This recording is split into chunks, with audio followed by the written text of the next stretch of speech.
Assalamualaikum dan salam sejahtera. Saya akan membentangkan topik berkenaan pembangunan ekonomi di Malaysia sebelum dan selepas merdeka. Bermula dengan sebelum merdeka, terdapat 3 faktor penting iaitu era pra-penjajahan, era penjajahan dan kesan-kesan ekonomi zaman penjajah.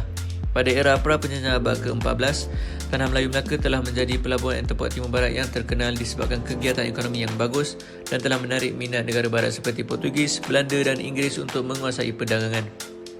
Di situlah bermulanya era penjajahan yang hampir 400 tahun. Tetapi itu tidak menafikan tentang kesan-kesan ekonomi zaman penjajah yang berlaku pada masa itu seperti kemajuan penanaman getah, perkembangan peluang biji timah dan ekonomi dualisme.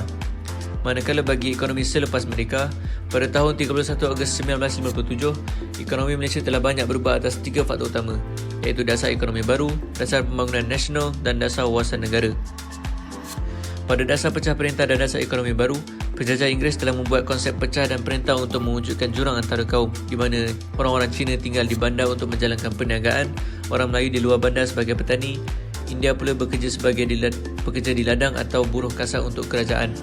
Ini menyebabkan kedudukan ekonomi masyarakat Bumiputera tidak seimbang. Oleh itu, pada 1971, dasar ekonomi baru telah diasaskan bagi tujuan untuk mengimbangkan kedudukan ekonomi bagi ketiga-tiga kaum, serta menghapuskan pengenalan ekonomi yang berasaskan etnik di Malaysia. Seterusnya, penyusunan semula masyarakat adalah bertujuan untuk menghilangkan konsep pembahagian kaum mengikut sektor ekonomi. Antara strategi yang digunakan adalah menggalakkan penyertaan rakyat dalam sektor swasta. Selain itu, dasar pembangunan nasional berkhidmat sebagai asas untuk rangka rancangan jangka panjang kedua RRJPK2 dari tahun 1991 sehingga 2000. Ini menandakan permulaan fasa baru dalam matlamat utama DPN yang mana adalah untuk menghapuskan kemiskinan dan penyusunan semula masyarakat.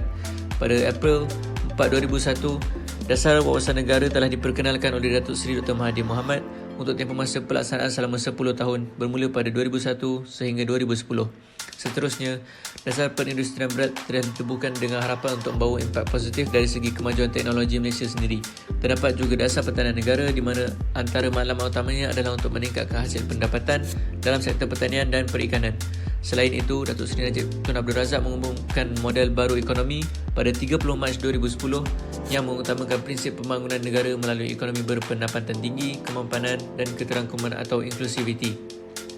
Secara keseluruhannya, Malaysia telah menghadapi pelbagai cabaran sebelum merdeka dan pasca merdeka dalam pembangunan negara, namun kesemuanya berjaya diselesaikan oleh watak perjuangan negara yang berpegangan tangan walaupun berbeza kaum dan agama. Created using Powtoon.